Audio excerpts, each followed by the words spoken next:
మా latest videos కోసం మా ఈ తెలుగు న్యూస్ ఛానల్ సబ్స్క్రైబ్ చేసి గంట సింబల్ యాక్టివేట్ చేసుకోండి. రేపు శనివారం, పైగా అమావాస్య ముందు రోజు.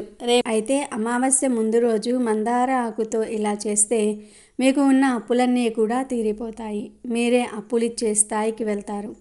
అమావాస్య ముందు రోజు మందార ఆకుతో ఇలా చేయటం వల్ల మీకు ఉన్న జాతక దోషాలన్నీ కూడా తొలగిపోతాయి. మీ సంపాదన రెట్టింపు అవుతుంది. మీకు ఉన్న సమస్యలు దాదాపు తీరిపోతాయి. మందార ఆకుకు చాలా శక్తి ఉంది. ఎందుకంటే ఇది దేవతా వృక్షం కాబట్టి. మందార చెట్టు పువ్వులతో దేవుళ్లను పూజించటం వల్ల మీ సమస్యలు తీరుతాయి. అంతేకాదు ఈ చెట్టు మీ జాతక దోషాలను కూడా తొలగించేస్తుంది. జాతకంలో సూర్యుడు కుజుడు లోపమున్నట్లయితే ఇంట్లో మందార మొక్కను నాటాలి. సూర్య కుజ దోషాలను తొలగిస్తుంది. కుజుడిని ప్రసన్నం చేయడానికి హనుమంతుణ్ణి మందార పూలతో పూజించాలి. అదేవిధంగా సూర్యదేవుడికి నీటిని సమర్పించేటప్పుడు మందార పుష్పం వేసిన నీటితో తర్పణం చేయటం ద్వారా గొప్ప ప్రయోజనాలు అందుకుంటారు. శరీర దుర్వాసన కూడా తొలగిపోతుంది. మందార మొక్కను ఇంట్లో ఎక్కడైనా నాటవచ్చు. ఇది చాలా ప్రయోజనకరంగా ఉంటుంది.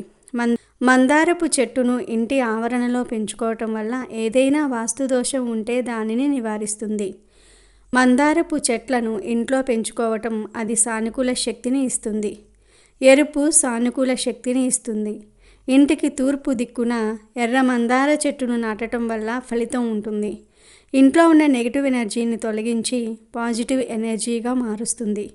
మందార మొక్క పూలు పూస్తే చూడడానికి చాలా అందంగా ఉంటుంది. ఈ మొక్క ఎన్ని పూలు పూస్తే అంత సంపద మన ఇంట్లోకి వస్తుందని వాస్తు పండితులు చెప్తూ ఉన్నారు. దేవతా పూజకు కూడా మనం మందార పూలను ఉపయోగిస్తూ ఉంటాం. దేవతా వృక్షాలలో మందార చెట్టుకు ప్రత్యేకమైన స్థానం ఉంది. 5 దేవతా వృక్షాలలో మందార చెట్టు కూడా ఒకటి. మొదటిది పారిజాతము, రెండవది కల్పవృక్షము, మూడవది హరిచందనము, నాలుగవది సంతాన వృక్షము, 5వది మందారము. ఈ 5 వృక్షాలను దేవతా వృక్షాలు అంటారు. అన్ని కాలాలలో పూలు పూసే ఈ మందార మొక్కను ఇంట్లో పెంచుకుంటే ఇంట్లోని వారికి ధనానికి లోటు ఉండదట. ఎర్రని మందార పువ్వులను దేవతా ఆరాధనలో ఎవరైతే వినియోగిస్తారో వారి కోరికలను భగవంతుడు తప్పక నెరవేరుస్తాడని పురాణాలలో చెప్పబడింది. ఎర్ర మందారం చెట్టును ఇంట్లో పెంచటం ఎంతో శుభప్రదం. బయటకు వెళ్ళేటప్పుడు ఎర్ర మందార మొక్కను చూస్తూ బయటకు వెళ్ళటం వల్ల అంతా శుభమే కలుగుతుంది. చెట్టంతా పూలు పూసిన మందార చెట్టును చూస్తే మనసంతా ఎంతో ఆహ్లాదకరంగా మారుతుంది. మానసిక పరమైన దోషాలను కూడా మందార చెట్టు తొలగించేస్తుంది. ఈ చెట్టును ఇంట్లో పెంచుకుంటే అంతా శుభమే కలుగుతుంది. ఈ మొక్కను ఇంట్లో సింహద్వారానికి కుడివైపు ఉండేలాగా పెంచుకుంటే చాలా మంచిదని పండితులు చెప్తూ ఉన్నారు. ఎర్ర మందార పువ్వును తలలో పెట్టుకోవటం వల్ల స్త్రీలు దీర్ఘ సుమంగళిగా ఉంటారని ఒక నమ్మకం ఉంది. మందార పువ్వులతో కట్టిన మాలను దేవతా ఆరాధనకు ఉపయోగించవచ్చు. ఈ మందార పువ్వులు పూజకు, అందానికి మాత్రమే కాదు అనేక రకాల దోషాలను తొలగించుకోవడానికి కూడా ఎంతో బాగా ఉపయోగపడతాయి. ఎంతో శక్తి కలిగి ఉన్న మందార చెట్టు ఆకుతో ఒక చిన్న పరిహారం రేపు అమావాస్య ముందు రోజు కనుక చేస్తే మీకు ఉన్న డబ్బు సమస్యలన్నీ కూడా తీరిపోతాయి. మీరే డబ్బులిచ్చే స్థాయికి వెళ్తారు. మరి రేపు అమావాస్య ముందు రోజు మందార ఆకుతో ఏం చేయాలో ఇప్పుడు మనం ఈ వీడియోలో తెలుసుకుందాము. అంతకన్నా ముందు మా వీడియో నచ్చితే లైక్ చేసి షేర్ చేయండి. అలాగే మా ఛానల్ని కూడా సబ్స్క్రైబ్ చేసుకొని మాకు సపోర్ట్ చేయండి. ఇక వీడియోలోకి వస్తే మనలో చాలామంది అప్పు సమస్యలతో బాధపడుతూ ఉన్నారు. అయితే ఎవరూ కూడా అప్పులు కావాలని చేయరు. కొన్ని పరిస్థితుల వల్ల అప్పులు చేయాల్సిన పరిస్థితి వస్తుంది. ఈ కాలంలో సంతోషంగా బ్రతికేవారు ఎవరైనా ఉన్నారంటే అది అప్పులు లేనివారే. బ్యాంకు నుండి లోన్స్ తీసుకొని వారు, వస్తువులు తాకట్టు పెట్టని వారు సంతోషంగా ఉంటారు. అప్పు తీసుకున్న, లోన్స్ తీసుకున్న, వస్తువులు తాకట్టు పెట్టిన నెల తిరిగేసరికి మీరు తిన్నా తినకపోయినా అప్పులు తీర్చాలి. అందుకే మన పెద్దవారు సరదాకి కూడా అప్పులు తీసుకోకండి అని చెప్పేవారు. రేపు అమావాస్య ముందు రోజు మీ ఇంటిలో కానీ మీ ఇంటి చుట్టుప్రక్కన కానీ మందార చెట్టు ఉంటే ఆ చెట్టు నుండి ఒక మందార ఆకును తెచ్చుకోండి. ఆ ఆకును శుభ్రంగా కడిగి ఒక ప్లేట్లో పెట్టుకొని ఆ ప్లేట్ను లక్ష్మీదేవి పటం ముందు పెట్టండి. ఇప్పుడు ఆ ఆకుపై నానబెట్టిన పెసరపప్పు వేయండి. ఈ పరిహారం చేసే ముందు లక్ష్మీదేవికి పూజ చేస్తారు కదా, అప్పుడే కొంచెం పెసరపప్పును నానబెట్టండి. ఆ పెసరపప్పును మందార ఆకుపై పెట్టండి. ఇక ఇప్పుడు చిన్న బెల్లం ముక్కను కూడా ఆ పెసరపప్పుపై పెట్టండి. రేపు అమావాస్య ముందు రోజు లక్ష్మీదేవి పటం ముందు మందార ఆకుపై పెసరపప్పు బెల్లము పెట్టి మీకు ఉన్న ఆర్థిక ఇబ్బందులను చెప్పుకోండి. ఈ పరిహారం మీరు రేపు ఉదయాన్నే చేయాలి. పెసరపప్పు అంటే లక్ష్మీదేవికి చాలా ఇష్టం. మీరు పెసరపప్పుతో ఏ నైవేద్యం చేసినా లక్ష్మీదేవి సంతోషిస్తుంది. అమావాస్య ముందు రోజు మందార ఆకుపై పెసరపప్పు బెల్లము పెట్టడం వల్ల ఆ తల్లి అనుగ్రహం త్వరగా లభిస్తుంది. మీకు ఉన్న ఆర్థిక ఇబ్బందులు తొలగిపోతాయి. ఇక అదే రోజు సాయంత్రం కాళ్ళు చేతులు కడుక్కొని లక్ష్మీదేవిని పూజించండి. ఈ పరిహారం చేసే రోజు మాంసాహారం తినకూడదు. అమావాస్య రోజు, అమావాస్య ముందు రోజు మరియు అమావాస్య తర్వాత రోజులలో మాంసాహారం తినకూడదు అని పండితులు చెప్తూ ఉన్నారు. ఈ 3 రోజులు మీరు మాంసాహారం తింటే మీకు ఎక్కడా లేని సమస్యలు వచ్చి పడుతూ ఉంటాయి. కాబట్టి అమావాస్య ముందు రోజు మాంసాహారం తినకండి. ఇక ఇదే రోజు సాయంత్రం లక్ష్మీదేవి పటం ముందు పెట్టిన మందార ఆకును పెసరపప్పు బెల్లాన్ని ఆవుకు తినిపించండి. గుడి దగ్గర లేదా బయట ఎక్కడైనా ఆవులు ఉంటాయి కదా, వాటికి మందార ఆకుతో సహా ఈ పెసరపప్పు బెల్లాన్ని తినిపించండి. ఆవుకు వీటిని తినిపిస్తే మీకు సిరి సంపదలు వస్తాయి. మీ సంపద రెట్టింపు అవుతుంది. అమావాస్య ముందు రోజు ఈ పరిహారం చేస్తే ఖచ్చితంగా మీ అప్పులన్నీ కూడా తీరిపోతాయి. ఒకవేళ మీరు పూజ మరియు పరిహారం చేసిన వెంటనే మీ ఇంటికి ఆవు వస్తే దానికి పూజ చేసి వీటిని పెట్టండి. పూజ చేసిన వెంటనే ఆవు ఇంటికి వస్తే అది చాలా శుభం అని పండితులు చెప్తూ ఉన్నారు. స్వయంగా లక్ష్మీదేవి మీ ఇంటికి వచ్చిందని భావించండి, పూజించండి. ఆ తర్వాత మందార ఆకును పెసరపప్పు బెల్లాన్ని ఆవుకు తినిపించండి. ఇలా చేయటం వల్ల మీకు ఎంత పెద్ద అప్పు ఉన్నా అది తీరిపోతుంది. మీకు ఉన్న లోన్స్ తీర్చేసే అంత డబ్బు వస్తుంది. అలాగే మీరు తాకట్టులో పెట్టుకున్న బంగారము, ఆస్తి పేపర్సు అన్నీ కూడా విడిపించుకుంటారు. ఈ పరిహారం చాలా శక్తివంతమైనది కాబట్టి ప్రతి ఒక్కరూ కూడా రేపు అమావాస్య ముందు రోజు మందార ఆకుతో ఈ పరిహారం చేసి శుభ ఫలితాలను పొందండి. మీకు ఉన్న అప్పు సమస్యల నుండి బయటపడండి. మీ సంపాదనను వృద్ధి చేసుకోవడానికి ఇది ఒక మంచి అవకాశం కాబట్టి మిస్ చేసుకోకుండా ఈ పరిహారం చేయండి. ఆర్థిక పరంగా వృద్ధి చెందండి, ఆనందంగా జీవించండి. రేపు శనివారము అమావాస్య ముందు రోజు కనుక పాత చెప్పులతో ఇలా చేస్తే చాలు, సొంత ఇంటి కల నెరవేరుతుంది. భూములు, స్థలాలు కొనుక్కునే అవకాశాలు వస్తాయి. మీకు ఉండే సమస్యలు, బాధలు అన్నీ పోతాయి. మీ జీవితం అద్భుతంగా మారిపోతుంది. ఈ పరిహారాన్ని ఖచ్చితంగా సాయంత్రం 4 నుండి 7 గంటల మధ్యలోనే చేయాలి. సాధారణంగా మన అందరి దగ్గర పాత చెప్పులు ఉంటాయి. తెగిపోయిన చెప్పులను, తెగిపోయే స్టేజ్కి వచ్చిన చెప్పులను అందరూ ఒక మూలన పెట్టేస్తూ ఉంటారు. ఇటువంటి పాత చెప్పులతో అమావాస్య ముందు రోజున ఒక చిన్న తేలికపాటి పరిహారాన్ని చేసుకుంటే సొంత ఇంటి కల తీరుతుంది అని పండితులు చెప్తూ ఉన్నారు. మన నిత్య జీవితంలో స్నేహితులు, సన్నిహితులు, తల్లి, తండ్రి ఎవరైనా మనతో కొంత సమయం వరకే ఉంటారు. ఎల్లప్పుడూ మనతో ఉండేది చదువుకోవడానికి వెళ్ళినా, పెళ్లి చేసుకున్నా, ఉద్యోగానికి వెళ్ళినా, ఊహ తెలిసిన దగ్గర నుంచి చావు దాకా మనతో పాటు వచ్చేది నీడ మాత్రమే అనుకుంటాం. కానీ ఇంకొకటి కూడా ఉంది, అవే చెప్పులు. దేవుడు మన చెప్పులకు కూడా మన సమస్యలు, బాధలు, కష్టాలు తీర్చే శక్తిని ఇచ్చాడు. చెప్పులను ఎప్పుడూ కూడా మన ఇంటి ముఖద్వారం ఎదురుగా విడవకూడదు. ఎందుకంటే గుమ్మానికి ఎదురుగా విడవటం వలన లక్ష్మీదేవి ఇంట్లోకి రాకుండా అడ్డుపడతాయి. చెప్పులను ఎప్పుడూ ఒక పక్కగా విడవాలి. అప్పుడే శుభ్రంగా ఉంటుంది. శుభ్రత ఉన్న చోట లక్ష్మీదేవి కొలువై ఉంటుంది. చెప్పులను ముందుకు వెనక్కి బోర్లా పడేస్తూ ఉంటారు. ఇలా చేస్తే ఇంట్లో చెడు ఫలితాలు కలుగుతాయి, అనారోగ్యం కలుగుతుంది, ఆర్థిక ఇబ్బందులు కలుగుతాయి, జరగవలసిన పనులు జరగవు. చెప్పులు తెగినా లేదా పాడైనా మనం తర్వాత చేసుకుందాం, లేకపోతే తర్వాత బాగు చేయించుకుందాం అని పక్కన పడేస్తూ ఉంటాం. అలా ఎక్కువ రోజులు పెట్టడం వలన మన ఇంట్లో చెడు ప్రభావం ప్రవేశిస్తుంది. దీనివల్ల ఇంట్లో వ్యక్తులకు మనశ్శాంతి లేకుండా పోతుంది. గొడవలు, మనస్పర్ధలు చోటు చేసుకుంటాయి. చెప్పులను కుట్టించడమో లేదా పారేయడమో చెయ్యాలి. ఎప్పుడూ కూడా వేరే వారి చెప్పులను వేసుకోకూడదు. ఎందుకంటే చెప్పులు అనేది రోజులో ఎక్కువసేపు ధరించుకునే ఒక వస్తువు.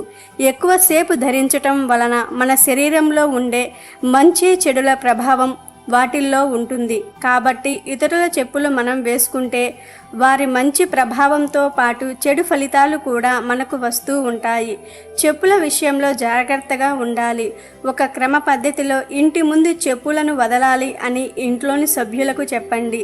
దీనిని గనుక మీరు పాటిస్తే మీకు లక్ష్మీ కటాక్షం కలిగి మీ పనులలో విజయాన్ని సాధిస్తారు. అయితే పాత చెప్పులతో ప్రత్యేకంగా అమావాస్య ముందు రోజు ఒక చిన్న పరిహారం చేస్తే సొంత ఇంటి కల నెరవేరుతుంది. భూములు, స్థలాలు కొనే అవకాశాలు వస్తాయని శాస్త్ర పండితులు చెప్తూ ఉన్నారు. మరి ఇంతకీ అమావాస్య ముందు రోజు చెప్పులతో ఏం చేయాలి అనే విషయాన్ని ఇప్పుడు మనం ఈ వీడియోలో వివరంగా తెలుసుకుందాం. ఇక వీడియోలోకి వస్తే అమావాస్యకే కాదు, అమావాస్య ముందు రోజుకు కూడా ఎంతో ప్రాధాన్యత ఉంది. చాలామంది సొంత ఇల్లు కట్టుకోవాలని లేదా సొంత ఇల్లు కొనుక్కోవాలని లేదా ల్యాండ్ కొనుక్కోవాలని ఆశపడుతూ ఉంటారు. కానీ దానికి సరిపడా ధనం ఉండదు. సరిపడా ధనం ఉన్న ఏదో ఒక ఆటంకాలు ఎదురయ్యి సొంత ఇల్లు లేదా స్థలాలు కొనుక్కోలేకపోతూ ఉంటారు. ఇలా సొంత ఇల్లు కొనుక్కోవాలనే ఆశ ఉన్నవారు చక్కగా అమావాస్య ముందు రోజు, అది ఏ రోజైనా పర్వాలేదు, అంటే శుక్రవారము, శనివారము, ఆదివారము, ఏ వారమైనా సరే పర్వాలేదు, అమావాస్య ముందు రోజున ఒక పాత చెప్పుల జతను తీసుకోండి. కేవలం జత చెప్పులే కావాలి. సింగిల్గా ఒకే చెప్పు ఉంటే ఈ పరిహారానికి పనికిరాదు. ఇలా ఒక జత పాత చెప్పులను తీసుకొని వాటికి ఒక నల్ల దారాన్ని కట్టండి. రెండింటిని కలిపి ఒకే దారానికి కట్టి ఆ దారాన్ని మీరు ప్రజెంట్ ఉంటున్న ఇంటి మెయిన్ డోర్ ముందు కానీ గేట్ ముందు కానీ కట్టండి. చెప్పులను అలా కడితే బాగోదు, అందరూ నవ్వుతారు అని అనుకునేవారు ఒక నల్లటి వస్త్రంలో ఈ పాత చెప్పులను వేసి మూటలాగా చేసి, అంటే మూటలాగా కట్టండి. ఇలా ఏదో ఒక విధంగా పాత చెప్పులను డోర్ ముందు లేదా గేట్ ముందు కడితే ఖచ్చితంగా మీ సొంత ఇంటి కల నెరవేరుతుంది. స్థలాలు కొనుక్కునే అవకాశాలు వస్తాయి. ఇది వినడానికి ఫన్నీగా ఉండొచ్చు, కానీ పరిహారం చేశారంటే మాత్రము ఖచ్చితంగా 6 నెలల్లో ఫలితం వస్తుంది. ఇల్లు లేదా స్థలం కొనుక్కునే స్థాయికి ఖచ్చితంగా ఎదుగుతారు. కనుక సొంత ఇల్లు లేదా స్థలం కొనుక్కోవాలి అనుకునేవారు తప్పనిసరిగా అమావాస్య ముందు రోజు ఈ చెప్పుల పరిహారాన్ని చేసి మీ కలలను నెరవేర్చుకొని ఆనందంగా జీవించవచ్చు. రాజు లేదా ఒక మనిషి ఎప్పుడు తన సిరి సంపదలను పోగొట్టుకుంటాడో తెలిపే ఒక పురాణ చిన్న కథను విందాం. ఒకసారి ధర్మరాజు అంపశయ్య మీద ఉన్న భీష్ముణ్ణి, పితామహ, రాజు తన సిరి సంపదలు ఎలా పోగొట్టుకుంటాడో వివరించండి అని అడిగాడు. అందుకు భీష్ముడు, ధర్మనందన, ఇంద్రుడికి బలికి మధ్య జరిగిన సంవాదము చెప్తే ఈ విషయము నీకు అవగతము అవుతోంది అని ఇలా చెప్పటం ప్రారంభించాడు. ఒకసారి ఇంద్రుడు బ్రహ్మదేవుడి వద్దకు వెళ్ళి, బ్రహ్మదేవ, ఒకప్పుడు బలి సిరి సంపదలతో తులతూగాడు కదా, ఆ బలి చక్రవర్తి ఇప్పుడేమి చేస్తున్నాడు అని అడిగాడు. అప్పుడు బ్రహ్మదేవుడు, మహేంద్ర, నీ దుష్ట తలంపు నాకు తెలిసిన నీవు అడిగావు గనుక చెప్తున్నాను విను. ఒంటె, గాడిద, ఆవు, గుర్రము వీటిల్లో ఏదో ఒక దానిలో ఉంటాడు. అతడిని చంపటము ఉచితము కాదు. అతడిని చంపనని నాకు మాట ఇచ్చి అసత్య దోషము కలగకుండా చేసుకో అన్నాడు. ఇంద్రుడు, అలాగే మాట ఇస్తాను, అతడిని చంపను, కానీ అతడితో మాట్లాడుతాను అని స్వర్గానికి వెళ్ళాడు. తర్వాత అతడు గాలించి గాడిద రూపంలో ఉన్న బలిని పట్టుకుని, బలి, ఆనాడు అనేక గజములు నీ వెంట రాగా భద్రగజము మీద ఊరేగిన నీవు ఇప్పుడిలా గాడిద రూపంలో ఊరేగుతున్నావా అని హేళన చేసి, ఓ బలి, నాకు బంగారపు ఊప స్తంభాలను నిర్మించి యాగము చేసిన నిన్నిలా చూస్తే జాలి వేస్తుంది. ఇప్పుడు నీవు గడ్డి పొట్టు తింటూ నీ పూర్వపు వైభవము తలుచుకుని దుఃఖిస్తున్నావు కదా, ఉన్న మాట చెప్పు అని హేళన చేశాడు.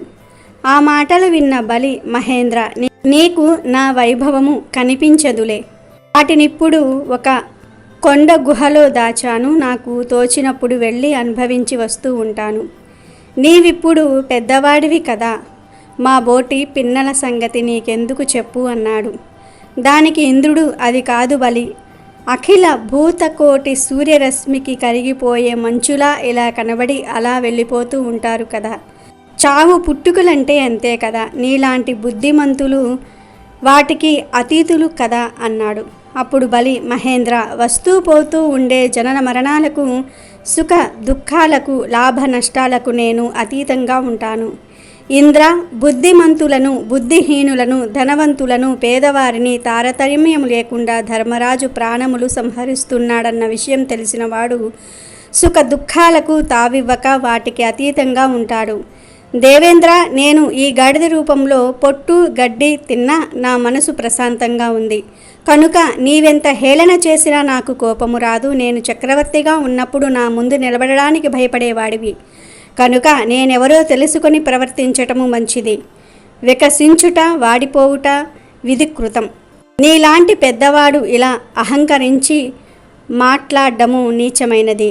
అలా పడటము మాని ఎక్కడికి పోతావో పో. నాకు కోపం వస్తే నీవెంత, నీ వజ్రాయుధము ఎంత, తుల్లిపడకు అని కోపంతో చెప్పాడు బలి. అంతలోనే తమాయించుకొని బలి ఇంద్రుడితో ఇలా అన్నాడు, నా మనసులో కోపము అహంకారము లేవు, కేవలము పరిహాసానికి అన్నాను. విధాత ముందు మనమే పాటి పోయి శాంత చిత్తుడవై జీవించు అన్నాడు. ఈ సమయంలో బలి శరీరం నుండి ఒక అద్భుతమైన వనిత బయటకు పోతూ ఉంది. ఆమెను చూసిన ఇంద్రుడు బలి ఈమె ఎవరు అని అడిగాడు. దానికి బలి ఆమెను అడిగి తెలుసుకో అన్నాడు. అప్పుడు మహేంద్రుడు ఆ స్త్రీ వద్దకు వెళ్ళి అమ్మా నీవు ఎవరు అని అడిగాడు. అందుకు ఆ స్త్రీ, ఇంద్ర, నా పేరు లక్ష్మి, స్త్రీ అంటారు. మీ ఇరువురికి నేను ఎవరో తెలియకపోవటంలో ఆశ్చర్యం లేదు. ఎందుకంటే ముల్లోకాలలో ఇంతవరకు ఎవరూ నన్ను గురించి తెలుసుకొనలేదు అన్నది.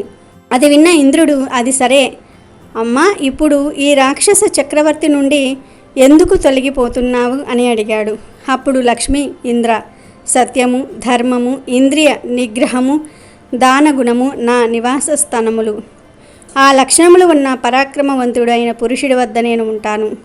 బలిచక్రవర్తి వద్ద ఇప్పటి వరకు అవి అన్నీ ఉన్నాయి కనుక నేను అతడి అందు ఉన్నాను.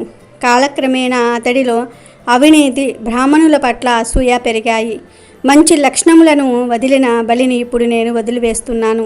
నీ వద్ద నేను ఇప్పుడు చెప్పిన గుణములే గాక వేదములు శాస్త్రములు చెప్పిన ఆచారములు నీ వద్ద పుష్కలంగా ఉన్నాయి. అందుకని నీ వద్ద ఉండడానికి నేను నిశ్చయించుకున్నాను. కానీ నువ్వు బలిమాది కాకుండా ఏమరుపాటు లేకుండా సచ్చరిత్రుడవై ఉండాలి అన్నది లక్ష్మి. సరే అన్నాడు ఇంద్రుడు.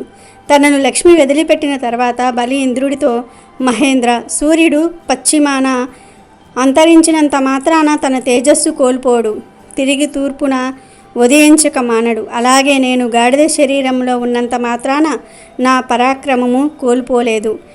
నే తిరిగి వచ్చి దేవాసుర యుద్ధంలో నిన్ను గెలుస్తాను అన్నాడు. దానికి ఇంద్రుడు, అప్పుడు చూడవచ్చు, ప్రస్తుతము నీతో వ్యర్థ ప్రసంగం చేసే సమయం లేదు. బ్రహ్మదేవుడికి ఇచ్చిన మాట ప్రకారము నిన్ను చంపక వదిలి వెళ్తున్నాను అని చెప్పి అక్కడి నుండి వెళ్ళాడు.